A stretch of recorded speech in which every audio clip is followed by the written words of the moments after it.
আসসালামু আলাইকুম। কয়েকদিন আগে আমার যে অ্যালবিনো জোড়াটা ছিল,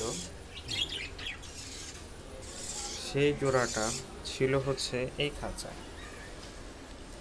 তো এই জোড়াটা একটা পাখি খাঁচা থেকে বের হয়ে উড়ে গেছে, আর আরেকটা যে পাখি ছিল সেটাকে আমি ধারণা করতেছি হয়তোবা সেটাকে ইঁদুর মেরে ফেলছে।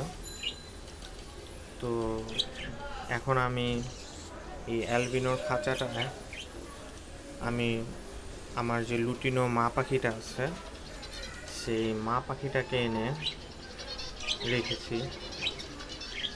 তো আমার বারান্দায় এখন অ্যালবিনো পাখি নেই, কিন্তু আমি খাঁচা খালি রাখবো না, যার জন্য আমি আজকে সকালে গিয়ে এক জোড়া অ্যালবিনো পাখি নিয়ে এসেছি। মাশাআল্লাহ, পাখিটা অনেক সুন্দর। আর আমি যে ভাইয়ার কাছ থেকে এই পাখি জোড়াটা কিনেছি, ভাইয়াটাও অনেক ভালো। ভাইয়া আমাকে এই পাখিটা দেওয়ার কথা ছিল আরও দুদিন আগে, কিন্তু ভাইয়া আমাকে দেয়নি, কারণ ভাইয়া শিওর ছিল না যে এটা কি ছেলে মেয়ে কি কনফার্ম কি না। পরে আজকে সকালে যখন আমি ভাইয়াকে ফোন দিই, পরে ভাইয়া বলে যে পাখির জোড়াটা যেন আমি এসে নিয়ে যাই। তো আমি সকালে যখন ভাইয়ার বাসায় গিয়েছি, গিয়ে দেখি যে পাখিটি অলরেডি এই হাঁড়িতে একটা ডিম পেড়ে দিচ্ছে। পরে ভাইয়া অনেক খুশি যে যাক আলহামদুলিল্লাহ, সে আমাকে একদম পিওর একটা জোড়া দিচ্ছে। আর আমি বাসা আনতে আনতে এই হাঁড়িতে তারা আরেকটা ডিম পেড়ে দিচ্ছে। মানে আমি যখন এই জোড়াটা কিনি তখন ছিল একটা ডিম, আর আমি বাসায় এসে ওকে এই খাঁচায় রাখতে রাখতে ওরা আরেকটা ডিম পেড়ে দিচ্ছে। আলহামদুলিল্লাহ,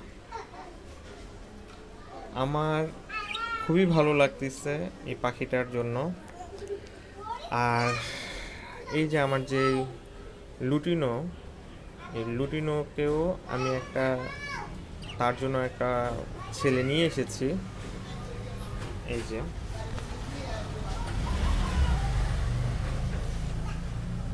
কিন্তু ভাই আমাকে বলছে যে এই ছেলেটার নাকি বয়স 6 মাস, খুব বেশি বড় না।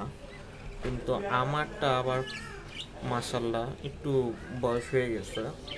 তো আমি এখন আপাতত ওকে জোড়া দিব না, আমি হয়তোবা আরও কয়েকটা দিন পর ইনশাল্লাহ জোড়া দিব। তো এই তো আজকে সকাল থেকে এই কাজই করলাম। সবাই আমার জন্য দোয়া করবেন ইনশাল্লাহ। আলহামদুলিল্লাহ, আল্লাহ হাফেজ।